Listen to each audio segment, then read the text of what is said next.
Bonjour les amis à Neuchâtel et ailleurs, les amis du centre de vie, des amis du centre de vie. C'est un grand privilège de parler aujourd'hui, de partager mon cœur avec vous. C'est aujourd'hui le 6 de décembre, le deuxième jour de l'Avent. Et en même temps, c'est Saint-Nicolas. Mais il y a beaucoup de gens qui ne connaissent pas du tout Saint-Nicolas. Saint-Nicolas a vécu dans le IVe siècle et il a donné toutes ses positions aux pauvres quand il a expérimenté la persécution lui-même. Et c'est pour ça qu'on donne des cadeaux l'un à l'autre. Et par exemple, à l'Hollande, on le célèbre le 5 de décembre, c'est où on donne les cadeaux pour réfléchir la vie et pour penser à Saint-Nicolas qui a vraiment donné tout ce qu'il avait pour les pauvres. Et c'est une jolie journée aujourd'hui, vraiment quelque chose à réfléchir. Mais oui, nous avons Corona.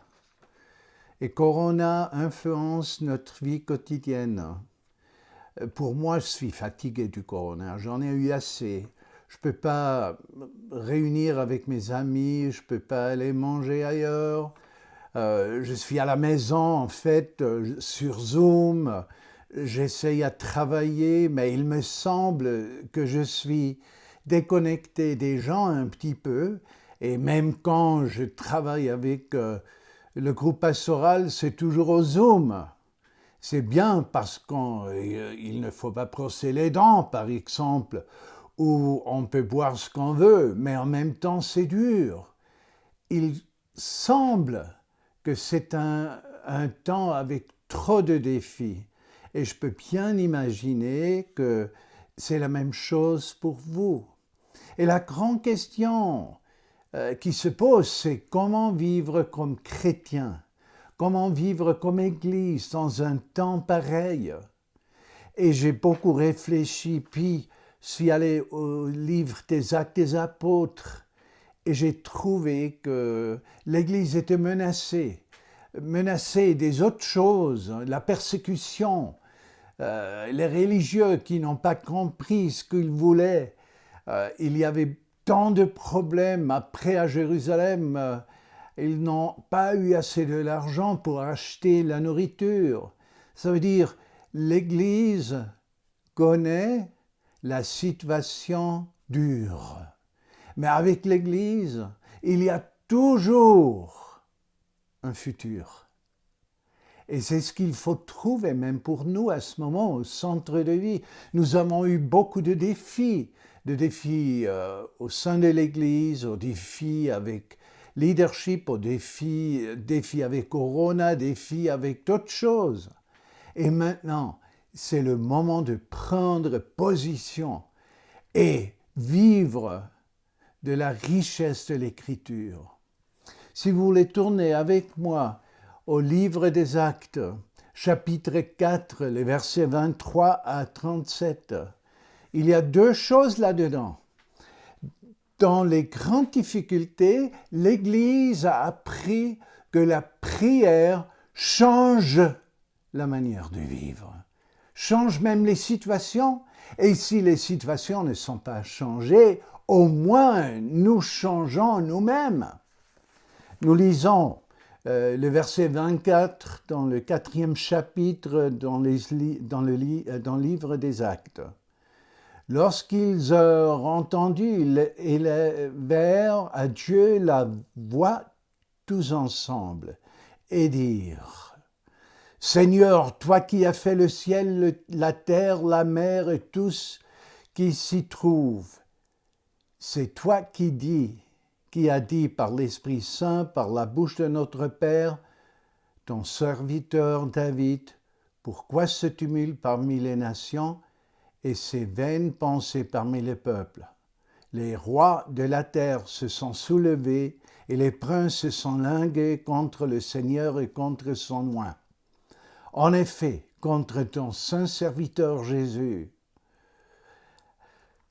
que tu as un Hérode et Ponce Pilate se sont lagués dans ce village avec les nations et avec les peuples d'Israël pour faire tout ce que ta main et ton conseil avaient arrêté d'avance.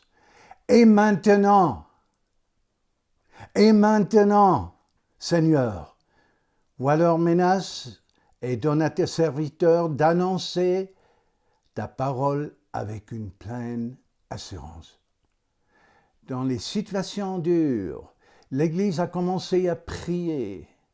Et maintenant, donne à tes serviteurs d'annoncer ta parole avec une pleine assurance. En étant ta main pour qu'ils se fassent de guérison, des miracles et des prodigues par le nom de ton saint serviteur Jésus.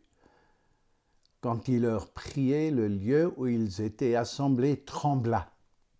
Ils furent tout remplis du Saint-Esprit et ils annonçaient la parole de Dieu avec assurance. Les croyants de Jérusalem mettent leurs biens en commun. Qu'est-ce que nous avons? Nous avons une situation dure. Et comme j'ai décrit, il y a beaucoup de raisons pour les situations dures que nous avons vécues à notre Église. Et maintenant, la grande question, c'est comment réagir. Et la réaction de l'Église était la prière, la confidence, la foi, la joie de la foi, cette assurance que Dieu va agir. Et puis en verset 32, nous avons une réaction pratique de la côté de l'Église. Et je lis versets 32 à 37. La multitude de ceux qui avaient cru n'était qu'un cœur et qu'une âme. Ni ne disait que ses biens lui appartenaient en propre, mais tout était commun entre eux. Et je peux vous dire, dans des situations pareilles, une situation comme nous l'avons à ce moment, comme Église, comme chrétiens dans la Suisse, mais aussi nos amis qui ne sont pas chrétiens, la grande question, c'est est-ce que je vois seulement moi-même ou est-ce que je vois la communauté fraternelle à l'Église, les besoins de l'Église, même au niveau de finances. Est-ce que je vois les besoins de mes voisins, de mes amis qui ne sont pas croyants, ou est-ce que je vois seulement ce que me manque? Verset 33. Les apôtres rendaient avec beaucoup de force témoignage de la résurrection du Seigneur Jésus, et une grande grâce reposait sur eux tous. Vous comprenez, au moment où nous avons des grands défis et nous cherchons les possibilités du royaume de Dieu, ça nous rend la grâce. La grâce deviendra visible. Car il n'y avait parmi eux aucun indigent. Tous ceux qui possèdent des champs ou des maisons les vendaient, apportaient le prix de ce qu'ils avaient vendu et les déposaient aux pieds des apôtres. Et il en faisait des distributions à chacun selon qu'il en avait besoin. Est-ce que ce n'est pas incroyable? La réaction de l'Église n'est pas la même réaction du peuple qui ne connaît pas le Seigneur. Mais ça nous pose la question vraiment. Quel est le rôle de l'Église pendant ce temps qui pose tellement beaucoup de défis? Qu'est-ce que nous pouvons faire ensemble? Quelles sont les choses pratiques qu'on peut faire? La situation est claire. On n'a plus la pareille communion dans les familles. On se voit plus souvent. Deuxième, on n'a plus la communion à l'église. Et pour moi, d'être honnête, toujours quand je suis au centre de vie, c'est comme être avec ma famille. Je vois les gens que j'aime, je les ai connus depuis 5 ans, 10 ans, même plus que ça. Et ça me donne vraiment un sentiment que j'appartiens à quelque chose de plus grand que moi-même. Mais on n'a plus ça. On n'a plus la sécurité de rester sain dans la vie quotidienne. Quand je vais faire mes achats, je ne sais pas si quelqu'un a corona ou pas. Et dans ma situation, je suis une personne de risque. Je n'ai pas peur, mais en même temps, on est prudent.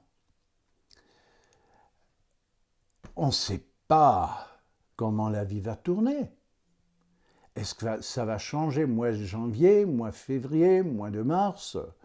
Est-ce que ça ne changerait jamais? Qu'est-ce que ça veut dire à moi, à ma famille, à mes relations? Qu'est-ce que ça veut dire? Je ne sais pas. Et on se demande si la vie sera comme avant, une fois. Et quand je réfléchis, je pense que non. La vie change vraiment. Et la vie sera changée dans 2021, 2022, 2023. Ça change, mais si ça change, comment ça va changer? Est-ce que j'ai vraiment la confiance que le Seigneur a tout dans ses mains? Est-ce que j'ai la confiance que tout sera bien ou pas? Mais qu'est-ce que ça veut dire pour un disciple de Jésus pendant ce temps? Comment je peux agir? Et j'ai fait quelques décisions à mon part pour ma vie. Premier point, la peur n'a pas de droit dans ma vie. Et c'est comme nous avons lu dans les livres des Actes, l'Église n'a pas réagi avec angoisse. L'Église a réagi avec la foi, avec confiance. J'ai seulement un futur parce que Jésus a un futur dans ma vie, dans la vie de mon Église, avec notre pays, avec les humains. Il a un avenir et il connaît l'avenir. Deuxième point, la vocation d'un disciple de Jésus ne change jamais. Maintenant, nous sommes plus à Berlin, comme d'habitude. Nous sommes à Sigriswil, au lac de Thun. Presque tout le temps à la maison, 2 pièces. Mais nous avons des voisins. Et c'est une telle jolie chose, un tel encouragement d'encourager les voisins. On les a invités chez nous à la maison, on a parlé avec eux, avec quelques-uns, on prie, on partage la vie, on partage la foi, on partage la confiance, on partage qu'on n'a pas d'angoisse, pas de peur. Et au ce moment, notre maison est devenue une maison d'encouragement, de la joie, qui donne vraiment une sécurité aux autres. La vocation d'un disciple reste toujours la même. Et c'est tellement joli de bénir les voisins, de bénir les gens, de savoir que j'existe pour être une porte du royaume de Dieu, pour être un outil dans les mains du Seigneur, pour bénir les gens, pour aider qu'ils peuvent ouvrir leurs yeux pour Jésus-Christ. Et le troisième point qui m'a vraiment encouragé, c'est le Seigneur reste le même. Et si vous imaginez, au livre des Actes, on a eu Pentecôte, on a eu les miracles, on a eu les religieux qui ont commencé presque une guerre contre les chrétiens. Ça veut dire qu'ils ont eu des émotions hautes et des émotions en bas. Mais en même temps, la réaction n'était pas Et maintenant, Seigneur, où es-tu? Est-ce que tu es disparu? Est-ce que tu n'existes plus? Non, leur réaction était la prière. Tu ne changes jamais, Seigneur. Quelle situation vous êtes à ce moment? Je peux vous dire, le Seigneur ne changera jamais, ses promesses restent. Nous ne comprenons pas toujours comment il agit, comment il commence à agir et tourner nos situations. Mais nous savons une chose, il est toujours dans mes situations. Je ne suis jamais tout seul. Et le quatrième point pour moi, c'est vraiment, je peux apprendre d'agir comme Jésus. Et dans notre église au CDV à Neuchâtel, nous n'existons pas pour nous-mêmes.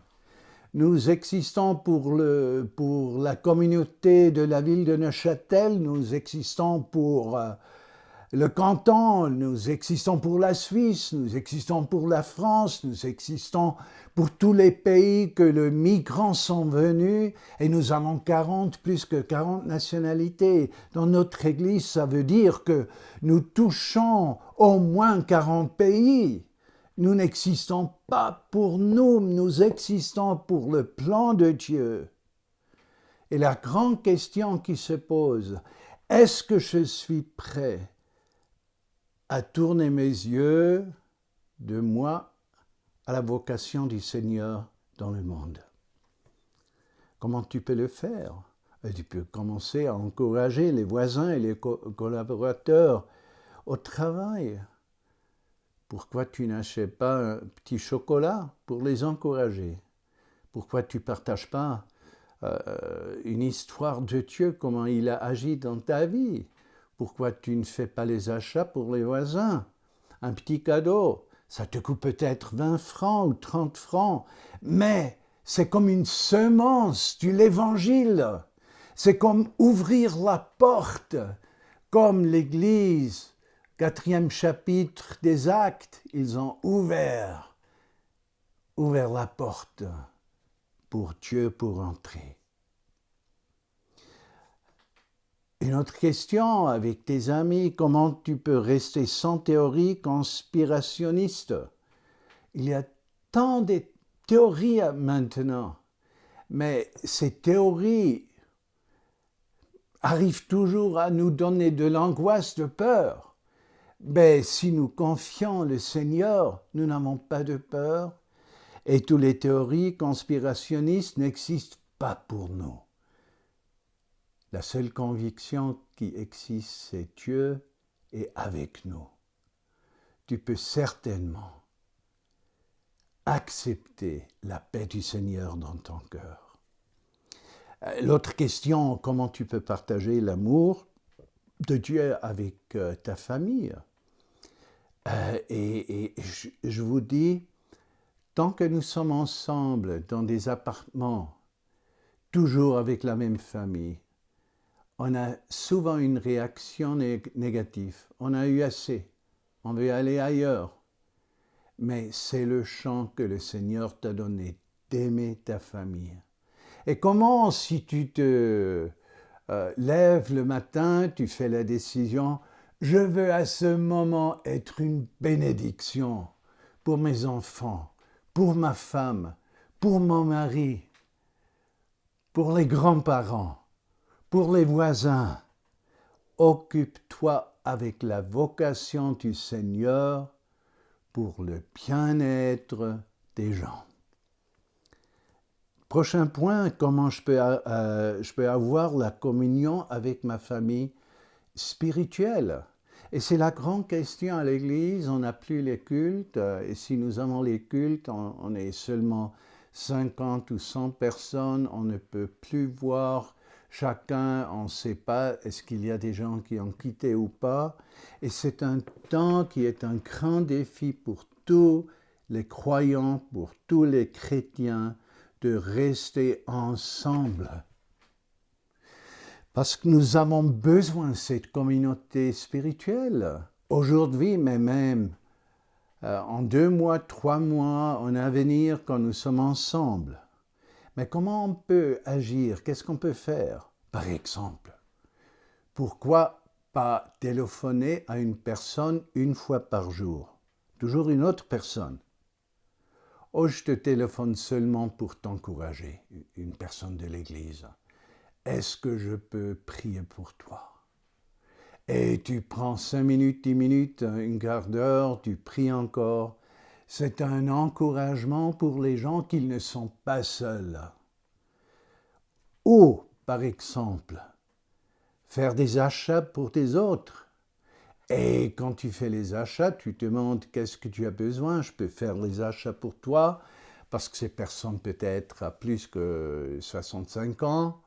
Tu fais les achats, la personne veut payer et tu dis cadeau, cadeau. Quel encouragement.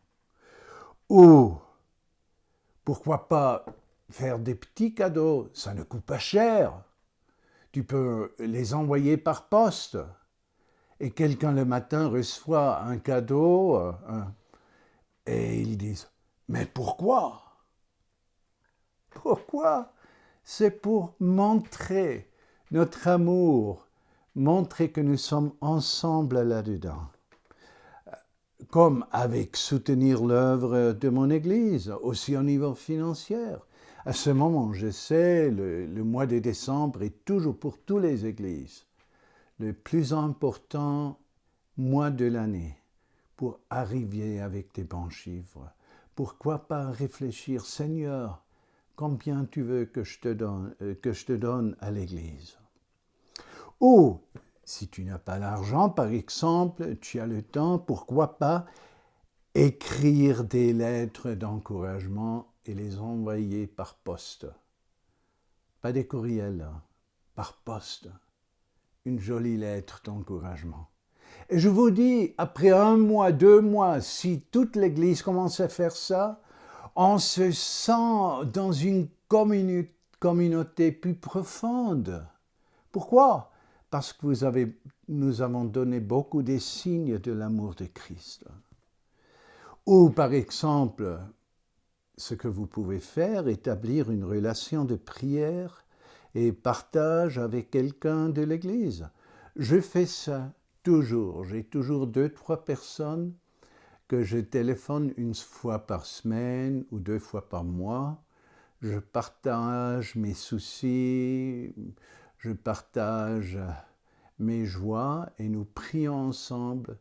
Et ça me donne vraiment ce sentiment que je ne suis pas seul dans les situations de ma vie. Et je vois aussi comme mes prières et mes oreilles font une différence dans la vie de la personne que je prie avec. Et finalement, prier pour le bien de l'Église et pour le bien de la vocation de l'Église. Et pour terminer, 2e jour de l'Avent, Saint Nicolas, qui a donné tout ce qu'il avait aux pauvres. Je prie avec tout mon cœur, Seigneur, montre-moi comment vivre dans ce temps qui est plein de défis, plein de difficultés, pour rester un signe de l'espoir, pour rester une raison pour la croyance pour les autres. Laissez-nous prier ensemble. Seigneur, je t'adore avec tout mon cœur. Et j'aime ce temps d'attente jusqu'à ta naissance. La plus grande chose s'est passée il y a plus que 2000 ans. Dieu céleste, tu es venu chez nous. Et je remercie Seigneur aujourd'hui que tu encourages le centre de vie, tout le monde, tous les membres, tous les nouveaux, tous ceux qui ne sont plus au centre mais aux fringes. Seigneur, je te remercie avec tout mon cœur que tu prends soin de nous et que tu nous utilises avec ta présence et ton esprit pour bénir, pas seulement l'Église, mais la ville de Neuchâtel, la ville de Chaux-de-Fonds, Moutier et ailleurs, pour être une bénédiction, une porte de l'évangile du royaume de Dieu, une porte que tu peux utiliser pour changer, pour toucher, pour guérir les gens et pour encourager le peuple.